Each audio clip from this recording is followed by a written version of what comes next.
और dear students, कैसे हैं? तो कैसा चल रहा है?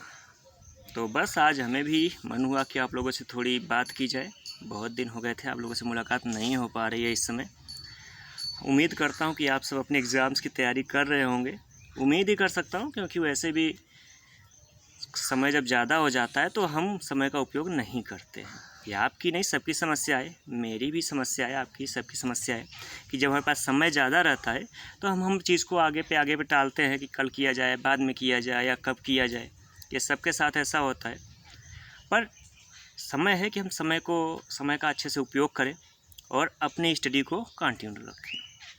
हाँ, उसमें तरह तरह की समस्याएँ आती हैं कि आपके पास यह नहीं क्लियर है कि आपके एग्ज़ाम्स कब होंगे कि नहीं होंगे, कि पेपर का पैटर्न कैसा होगा।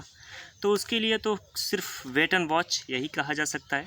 फ़िलहाल अपने रिवीजन को चालू रखें और कोशिश करें कि अपने समय को यूटिलाइज़ करें, खुद को व्यस्त रखें, निराश ना हो, एक्टिव रहें, किसी कार्य में खुद को इन्वॉल्व रखें, जिससे कि आप अपने समय का ज़्यादा से ज़्यादा उपयोग कर पाएँ। साथ में कोशिश यह करें कि थोड़ी देर गप्पबाजी भी करें, वो भी समय के साथ ज़रूरी है। या ऑफ कोर्स क्यों नहीं, हमें हर चीज़ की आवश्यकता होती है। स्टडी का मतलब ये नहीं कि सिर्फ स्टडी किताब से चिपके रहना, वह स्टडी नहीं है। वह सिर्फ है किताब की अब में जो लिखा है आप याद कर रहे हैं। स्टडी मीन आपके आसपास क्या हो रहा है, सारी चीज़ों को जानना। एक फिल्म को देखना भी एक स्टडी हो सकता है कि आप अपनी स्टडी को किस प्रकार कंटिन्यू रखते हैं, ये आपके ऊपर निर्भर करता है। और साथ में इसमें गार्जियन का सहयोग बहुत आवश्यक होता है कि आपके जो गार्जियंस हैं या अभिभावक हैं, माता पिता, कभी कभी उनका बहुत ज़्यादा प्रेशर होता है कि पढ़ो पढ़ो पढ़ो, और आप चाहते हैं कि नहीं मुझे कुछ और करना है। तो इन सब चीज़ों से कैसे आप आगे आए, हमेशा याद रखिए, कभी हार ना माने। आप कर सकते हैं, ऑफ कोर्स आप अच्छी चीज़ें अचीव कर सकते हैं, लेकिन जब तक आप अपने मन को स्ट्रांग रखेंगे कि आप हार ना माने। साथ ही गार्जियन से मेरी ये रिक्वेस्ट है कि वो बच्चों को अनावश्यक प्रताड़ित ना करें कि पढ़ाई करिए, आप घूम रहे हैं, ये कर रहे हैं। देखिए, जब तक आप अपने स्टूडेंट्स को या बच्चों को एक खुला वातावरण नहीं देंगे कि वो खुलकर सोच सके, तो कुछ नहीं कर सकता। अपने बच्चों को, या अगर आप स्टूडेंट हैं तो खुद को एक पूरा समय दें अपनी चीज़ों को व्यक्त करने का, अपने विचारों का आदान प्रदान करने का। कुंठा में ना जिए। आप किस प्रकार अपने विचारों को व्यक्त कर सकते हैं, सदा प्रयास करें। अगर घर में फ्री समय है तो आप कुछ बहुत सी चीज़ें हैं जो ट्राई कर सकते हैं। खाली ना बैठें, कुछ न किसी एक्टिविटी में खुद को इन्वॉल्व रखें, जिससे आप स्वस्थ रहें। और जब स्वस्थ रहेंगे तो ऑफ कोर्स आप अच्छा कर पाएंगे। जब भी एग्ज़ाम्स होंगे आप अच्छा कर पाएंगे, ऑफ कोर्स। और सिर्फ 12th का एग्ज़ाम ही नहीं कि आप 12th का एग्ज़ाम दे लिया तो आपने सब कुछ अचीव कर लिया। एक्चुअल में कहानी तो तभी शुरू होती है जब आप 12th पास हो जाते हैं। 12th तक तो सब अच्छा लग रहा है, हाँ हमने पढ़ लिया, 12th कर लिया, अब कुछ बचा ही नहीं। लेकिन सारी चीज़ें तभी शुरू होती हैं जब आप 12th पास हो जाते हैं। तब आपका गार्जियन का दबाव कि अब क्या करोगे, क्या करना था, ओह मेरे कम मार्क्स हैं, मेरे गार्जियंस एक्सपेक्ट कर रहे थे कि ज़्यादा मिलने चाहिए पर मिले नहीं, व्हाटएवर। तो ये सारी चीज़ें तो होती रहेंगी, लाइफ इसी प्रकार चलती रहेगी।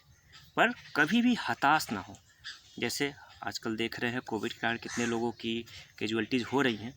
इनमें सीधी सीधी मेरी सलाह है कि भाई कभी हताश ना हो, सफलता मिलेगी, अवश्य मिलेगी। कोविड से भी आपको हताश होने की आवश्यकता नहीं है। खुदा न खास्ता आप स्वस्थ रहें, और बाय द वे अगर ऐसा होता भी है तो खुद को निराश ना करें। अगर आप एक्टिव रहेंगे, पॉजिटिव थॉट्स रखेंगे, तो आप आसानी से कोविड से भी जीत सकते हैं। उसी प्रकार आपके एग्ज़ाम्स हैं, लेट हो रहा है, ठीक है, कोई बात नहीं, अपने रिविजन्स को कंटिन्यू रखें। 10 मिनट पढ़ें, 20 मिनट पढ़ें। मैं नहीं कहता कि आप पूरे दिन पढ़ते रहें, वो पॉसिबिलिटी नहीं है। फ़िलहाल अपनी स्टडी को कंटिन्यू रखें।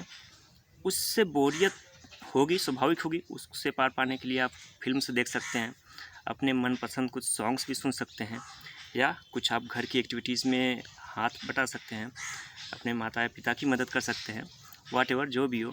हाँ, यहाँ पे गार्जियन का भी रोल बहुत इंपॉर्टेंट होता है। कुछ गार्जियंस अपने बच्चों को इतना ज़्यादा प्रेशर करते हैं कि नहीं बस पढ़िए पढ़िए और कुछ ना करिए, तो उससे कुछ होता नहीं है। जब तक आपका बच्चा खुद से नहीं एक्टिव होगा पढ़ने के लिए, आपके प्रेशर से नहीं होगा, ना ही आपके मारने से, ना ही आपके पीटने से।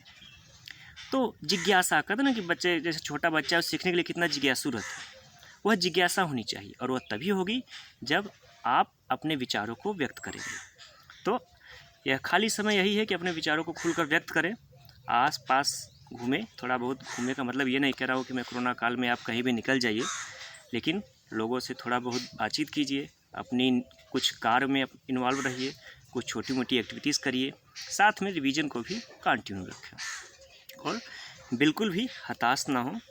एग्ज़ाम्स होंगे और फिर से लाइफ हमारी पहले की तरह हो जाएगी, ऐसा बिल्कुल है। हम लोग फिर से पहले की तरह जिएंगे। उम्मीद करता हूँ कि जल्द से जल्द यह कोविड संकट समाप्त हो और हमारी आपकी फिर से मुलाकात हो। तो पढ़ाने में हमें काफ़ी इंटरेस्ट है, और उम्मीद करता हूँ आप सबको भी फिर से क्लास में आने के बाद काफ़ी अच्छा लगेगा। तो फ़िलहाल आज इतना ही, फिर भी कुछ अगर थॉट्स आएंगे तो ज़रूर आपसे शेयर करेंगे। आगे कोई वीडियो अगर बन सकता है तो बनाएंगे।